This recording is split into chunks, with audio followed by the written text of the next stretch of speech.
Hello बच्चों, कैसे हैं आप लोग। मैं अनिरुद्ध एक बार पुनः आपके अपने YouTube चैनल अनुपम क्लासेस में आपका हार्दिक स्वागत है।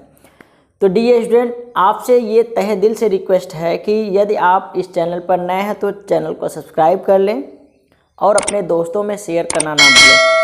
हाँ, एक और बात, यदि आप इस सेशन पर भी नए हैं तो सेशन को लाइक शेयर और ये सेशन आप लोगों को कैसा लगा अंत तक देख करके ज़रूर कमेंट करके ये बताइएगा कि मतलब आप लोगों के लिए ये हेल्पफुल था कि नहीं था। तो चलिए देर ना करते हुए आते हैं अपने टॉपिक की तरफ। तो आज हम एक विशेष सिलेबस की शुरुआत कर रहे हैं, क्लास 12th की फिजिक्स। क्लास 12th की फिजिक्स, कक्षा 12 की फिजिक्स। क्या होता है फिजिक्स? अगर फिजिक्स की बात किया जाए, फिजिक्स को अगर परिभाषित किया जाए तो क्या होता है फिजिक्स, ध्यान रखिएगा आप लोग। किसी भी यानी ये जो फिजिक्स है या क्या है, एक विज्ञान का ही पार्ट है। किसका? एक विज्ञान का ही पार्ट है। तो यानी कि ये हम कह सकते हैं कि विज्ञान की वह शाखा जिसमें हम पदार्थ के भौतिक अवस्थाओं का या भौतिक राशियों का, किसका?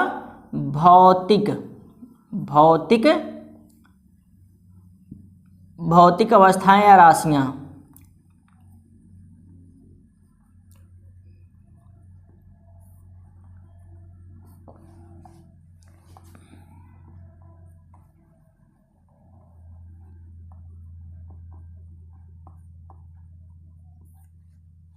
या भौतिक परिघटनाओं का अध्ययन करते हैं।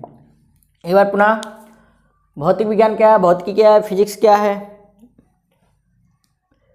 फिजिक्स विज्ञान की वह शाखा है जिसके अंतर्गत हम पदार्थ के भौतिक अवस्थाओं, राशियों या भौतिक परिघटनाओं का अध्ययन करते हैं। फिजिक्स क्या है? विज्ञान की वह शाखा है जिसके अंतर्गत हम पदार्थ के भौतिक अवस्थाओं या राशियों या भौतिक परिघटनाओं का अध्ययन करते हैं। ठीक है, तो ये आप लोग समझ में आ गया होगा। तो अगर बात किया जाए भौतिक अवस्थाएं या राशियां क्या हैं, ये तो आप लोगों को पता ही होगा।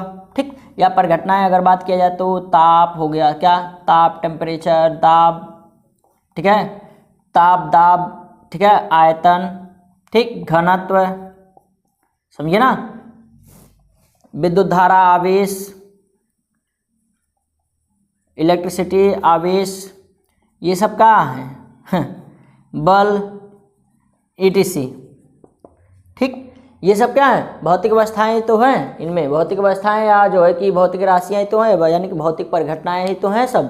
ठीक है, इन सब के बारे में हम क्या करते हैं? फिजिक्स के अंतर्गत अध्ययन करते हैं। ठीक, अगर बात किया जाए क्या फिजिक्स का जो अगर और भी इसको भी क्लासिफाइड किया जाए तो फिजिक्स जो है कि बहुत बड़ी पार्ट बन जाएगी। इसका फिजिक्स का बहुत सारे जो है कि क्या वो इसके जो है कि टाइप्स हो जाएंगे। ठीक, लेकिन फिलहाल के लिए अगर हम 12th की फिजिक्स पढ़ रहे हैं तो 12th के फिजिक्स का जो बुक है उसका सिलेबस एक बार देख लें तो वो क्या है, एक बार थोड़ा सा हम इसके बारे में बात करते हैं। जो 12th की फिजिक्स है उसको हम कितने पार्ट में डिवाइड करके पढ़ते हैं, तो ध्यान रखना आप लोग। 12th की जो फिजिक्स है दो भागों में, यानी कि दो पार्ट में हम डिवाइड कर लेते हैं और पढ़ते हैं दो पार्ट में, पार्ट फर्स्ट, पार्ट सेकंड। ठीक, अब पार्ट फर्स्ट जो है यह भी क्या कर लेते हैं? दो भागों में डिवाइड कर लेते हैं। इसको भी दो भागों में डिवाइड करके पढ़ेंगे, ही पढ़ेंगे। ध्यान रखना। कहोगे अरे हमको तो पता ही नहीं था, हम बस केवल जान रहे थे क्या, पार्ट फर्स्ट पार्ट सेकंड ही तो जान रहे थे।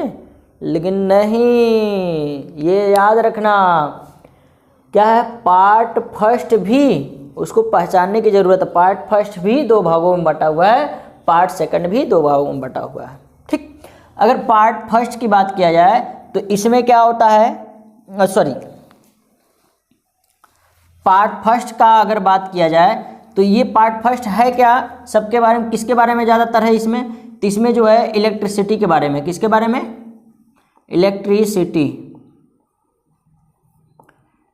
इलेक्ट्रिसिटी मेन रूप से ये किसके बारे में है? इलेक्ट्रिसिटी के बारे में है। और पार्ट सेकंड जो है यह ऑप्टिक्स के बारे में। किसके? ऑप्टिक्स। ऑप्टिक्स के बारे में ज़्यादातर है, ठीक है। और भी दो एक जो है कि चैप्टर इसका इससे थोड़ा सा हट करके है, लेकिन फिर भी इसको मिला लेते हैं इसी में, ठीक। अब ये जो पार्ट फर्स्ट यानी कि इलेक्ट्रिसिटी, पूरा का पूरा जो पार्ट फर्स्ट है वह इलेक्ट्रिसिटी से ही रिलेटेड है, यानी कि वैद्युतिकी से रिलेटेड है या वैद्युत से रिलेटेड है।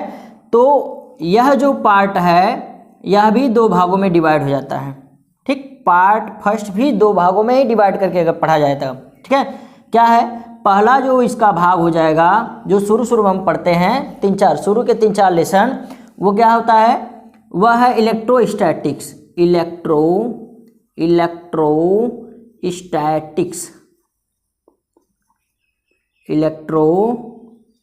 इलेक्ट्रोस्टैटिक्स, ठीक।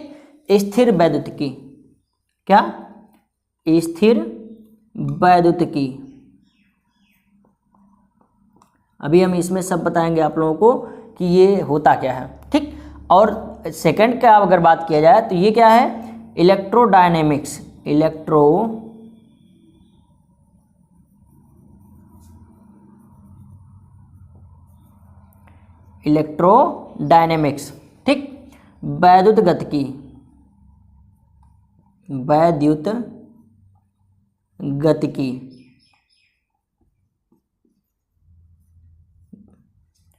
ठीक है। और अगर बात किया जाए ये ऑप्टिक्स का, ठीक, तो ऑप्टिक्स में आप लोगों का ये प्रकाशिकी है,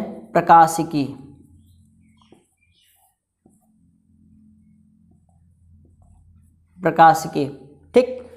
तो ये जो प्रकाशिकी है इसमें भी हम क्या कर लेते हैं, दो पार्ट में इसको डिवाइड कर लेते हैं। एक तो आपका ये हो जाता है ऑप्टिक्स का, यानी कि क्या है, लाइट से रिलेटेड बन जाता है, यानी कि लाइट का ही हो जाता है, यानी कि लाइट कर लेते हैं। और दूसरा क्या है, वेव आ जाता है, ठीक। एक हो गया आपका लाइट, दूसरा क्या हो गया, इसको डिवाइड कर लेते हैं तो वेव, तरंग से कर समझते हैं, या जो है कि वेव या रेडिएशन कर लेते हैं,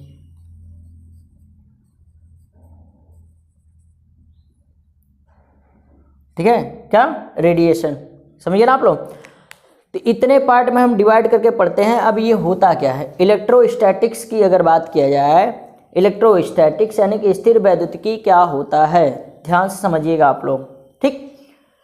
इलेक्ट्रोस्टैटिक्स यानी कि भौतिक विज्ञान की, किसकी, इलेक्ट्रोस्टैटिक्स जो है वह भौतिक विज्ञान की ही शाखा है। इलेक्ट्रोस्टैटिक्स भौतिक विज्ञान की ही शाखा है, जिसमें हम पदार्थ के, ठीक है, पदार्थ पर उपस्थित आवेश के स्थिर होने का अध्ययन करते हैं।